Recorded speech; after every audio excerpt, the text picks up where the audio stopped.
What's happening, my Jacked family? Coach Scott here, jackedafter40.com and shreddedafter40.com.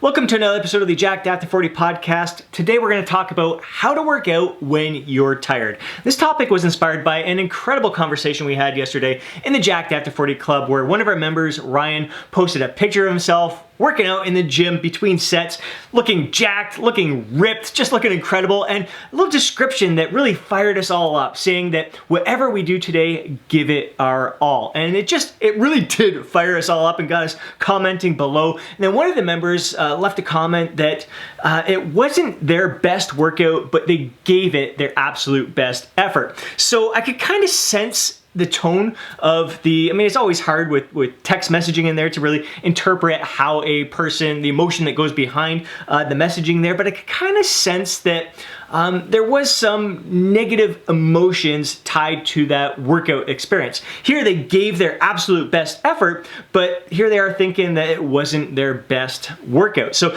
I kind of dug a little bit deeper, wanted to find out why they were feeling that it wasn't their best workout, and they mentioned that they were just low on energy and they just really didn't feel connected during the workout. And it absolutely made my day to see how the fellow Jacked After 40 Club members rallied behind this member, sharing their insights, sharing their personal experiences, really trying to lift this member up, build them up. You got Aaron, aka Hingle McCringleberry, who mentioned that he kind of woke up feeling off, like he didn't have it, whatever that is, but he shifted his focus, shifted his mindset, and ended up having a great workout. So it was a win-win for him. And then Chris chimed in saying that the only bad workout is one that doesn't get done. So you can really see how a shift in mindset can really change your perspective with the workout. Really, every workout that we go through, we should feel positive about that experience. We're doing something great for ourselves. It's time that we dedicated to improving ourselves. We shouldn't have any kind of negative feeling, any kind of negative association towards that workout. And it really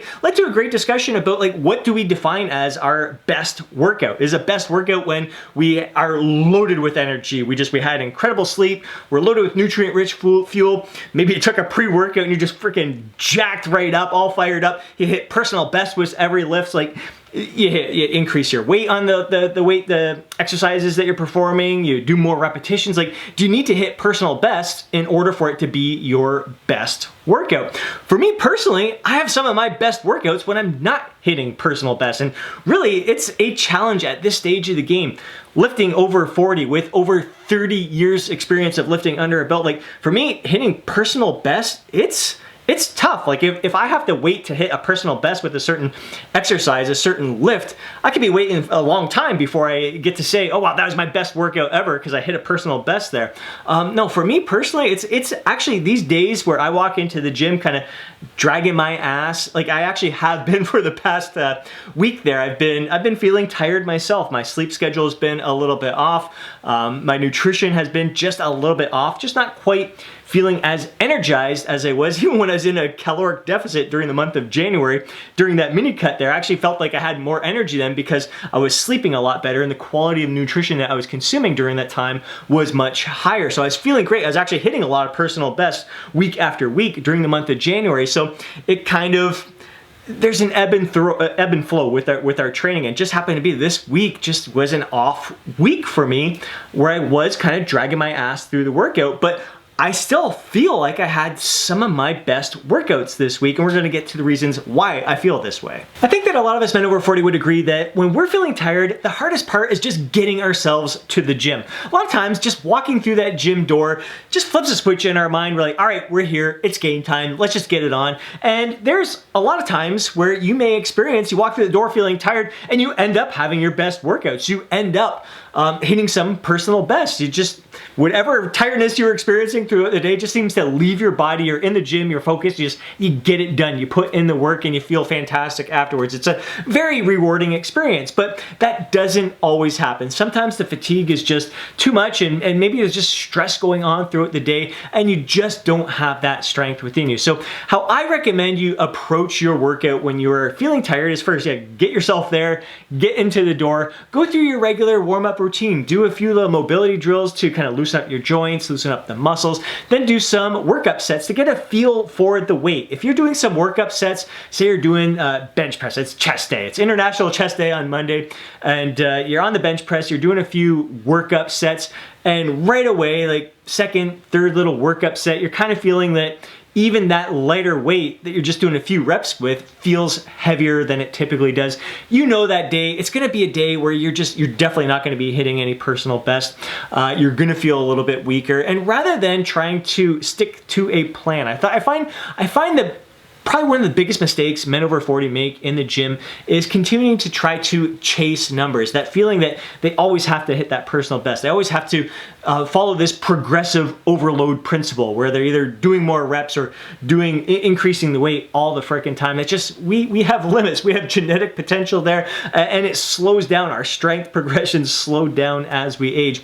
Yeah, you should be trying to get stronger throughout your training here and there, but it doesn't have to happen every workout. And again, with us men over 40, our lifestyles, there's so many factors that can have an impact on our training experience from week to week, that are going to impact whether we can hit a personal best, that we should even attempt to hit a personal best from week to week, whether it's our stress, our sleep, our nutrition, everything that's going on in our lives. It all adds up. It's a completely different experience from when we're training in our 20s and even in our 30s. We just have a lot more going on that we have to be aware of. And again, our strength gains do slow down as we age, so we shouldn't be trying to push that envelope all the frickin' time.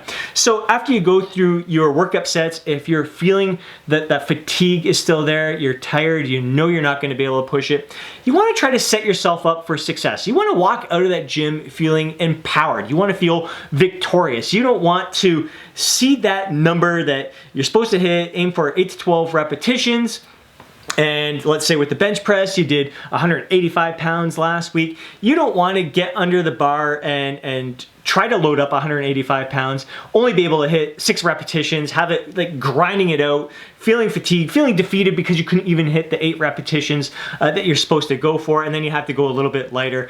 You don't want to set yourself up for feeling defeated. And this is one of the conversations that we had in the Jacked After 40 Club with this member, is that they actually started recently stopping tracking the weight that they were lifting. They're following the plan, following the workouts, but just kind of going by feel when you get into that gym. You're doing your workup sets, you do your first set. Like for us, my approach that I like to take with the Jacked After 40 programming is going with a last set, best set. So first 2 sets, usually leaving a rep or 2 in the tank. So there's some reps in reserve. Then your last set, you give your best effort. So you should know those first 2 sets when you're leaving a rep or 2 in reserve, if you have the strength, if you think you're going to be able to perform what you did the previous week with that particular lift. And if you don't have it, it's okay, but you don't want to set yourself up where a successful workout, your best workout, is only if you're hitting that particular number, only if you're able to match that number or better it. There's a lot of times where you're gonna walk in a gym, you're not gonna hit that number. It's gonna be less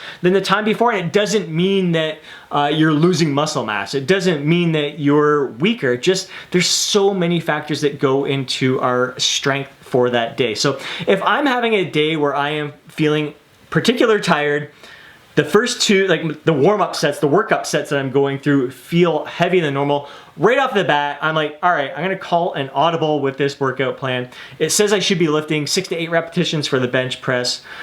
Forget it, that's just, I'm just don't have it in me. My joints don't feel strong enough to kind of handle that load. They don't want to feel that load. I don't want to beat myself down. I'm going to call an audible. I'm going to go a little bit lighter. I'm still going to do the bench press. I'm going to aim for 12 to 15 reps. Go lighter, control the movement, and just really immerse myself in that experience. Really focus, enhance my mind-muscle connection, and really get a great feel from that movement and really feel that pump. Yeah, it's not what the plan called for. It was supposed to be a strength-focused lift, 6 to 8 repetitions where I'm really trying to test my strength levels. And the research shows that all rep ranges are going to be equal in terms of muscle building effect. So if you're not feeling strong that day and you have to go a little bit lighter weight, higher repetitions, and that's going to cause you to walk out of that gym feeling victorious with a sense of accomplishment, with a great pump on, that is fantastic. That is, to me, that's a fair trade-off than trying to lift with the exact same load in that same rep range, beating yourself down,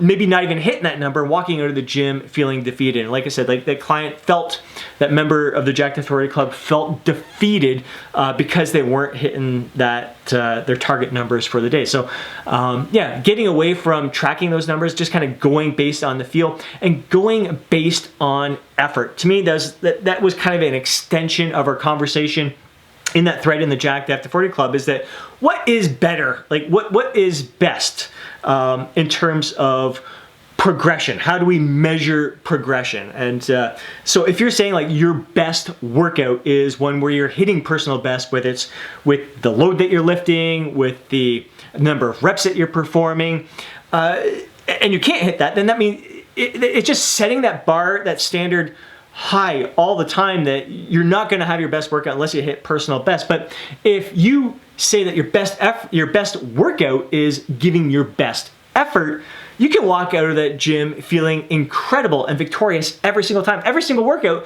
can be your best workout. And that's even, it doesn't mean that your best effort doesn't mean that you have to go to momentary muscular failure with every single set. You don't have to go to momentary muscular failure with every set. So if there's a day that you're feeling really fatigued, you're feeling tired, you just don't have it, as Aaron mentioned there in the thread, and you leave a few reps in reserve, that's your best effort for the day. That's the best use of your time in the gym. That's gonna allow you to live to fight another day, basically. So even though you left reps in reserve, you're not hitting the loads that you lifted the previous week, you're not hitting the reps that you did the previous week, you can walk out of there feeling victorious because you did what was best for you in that moment. We don't have to go beast mode every single workout. We can turn that beast mode off from time to time and still get an incredibly effective workout. Just so if you know yourself, like right off the bat, that you're going to have an off day, it's really important that you kind of shift that mindset and kind of set the tone for the workout. Like, all right, how can I set myself up for success with this workout, even though I am dragging my butt? So sometimes it might be like, I'm gonna have to cut this workout a little short. I'm gonna eliminate an exercise here or there. I'm going to lighten the load, do some higher repetitions. Maybe it's just a matter of, I'm just going to have fun in this workout. I don't have the strength, I'm gonna go lighter, but I really wanna enhance that mind-muscle connection. This is my time to better myself, to growth, like to kind of block out the distractions from the day, to de-stress, to decompress, just become one with the bar no matter what kind of load is on there. Just really immerse yourself in the experience. And unfortunately, somewhere along the line, we've kind of lost sight of what's most important when it comes to our training. We become so wrapped up in what does the research say is the best approach to build muscle after 40 or to get shredded after 40. We're looking at like how many workouts per week, what's the best rep range, what's the best exercises we should be performing. We're trying to optimize everything. We're trying to be analytical, really look at all of the data and try to progress and follow this progressive overload model, and just kind of losing sight of what's most important, which is just to immerse yourself in the experience and have fun. Just lose yourself in the music, lose yourself with the pump. And that's something you can do whether you have loads of energy or you're feeling tired. And I'd say it's even more important to lose yourself in the music, to lose yourself in the set, to really become one with the bar, whether it's lighter or not, and just really feel that iron, feel that connection with the iron, blocking out the distractions from the day, just decompressing and relieving any stress that you've been experiencing. It can be a very, very therapeutic and very meditative experience if you allow yourself to fully immerse your experience and not get caught up in those feelings of, oh, I'm tired, I'm just gonna drag myself through the workout, I'm bummed out that I'm not able to hit a personal best today, it sucks that I'm feeling weak today. Like, rather than stirring up those kind of negative feelings, you can have an incredible positive experience from each and every workout, and it can feel like it was your best workout because you immersed yourself in that experience. You were able to stir up positive feelings and walk out of there feeling successful because it served its purpose of not just stimulating your muscles, not just getting the blood flowing, but also just the therapeutic benefits, the overall health benefits, the well-being benefits. Every workout doesn't have to be about getting stronger each and every time. It's the experience overall. We're in this, we want to be in this for the long term. I want to be lifting when I'm 70, 80, 90. I want to be enjoying this gym experience, and everything I'm doing today is setting me up for success down the road. I want to be having fun. I go into the gym because I freaking love it. I don't have to hit a personal best to absolutely love it. I love it because I get the opportunity to get that blood flowing. I get to check myself out in the mirror a little bit here and there. Occasionally on times I get to feel a little bit stronger. Occasionally at times I get to hit a personal best, more reps with a certain amount of weight. That's fun as well. It's all a part of the overall experience. So again, it's just, it really, it hits home to me when I see a fellow bro over 40 who puts in their best effort in a workout and doesn't have a fully positive experience or positive emotions towards that workout. You should be walking out of there feeling, man, I gave my best effort. Way to go me, like pat myself on the back. That was freaking awesome.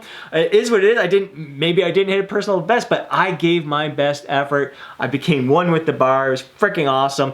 That should be your goal, to have a positive experience when you walk in the gym. And a positive experience doesn't mean that you are loaded with energy and that you're hitting personal best each and every time. A positive experience is just making the most out of your time in that gym and really just giving the best of yourself to the experience itself. And now I'd love to hear from you. What do you do when you're tired? Do you still make it into the gym? Do you find that's the hardest part, is just getting your butt to the gym?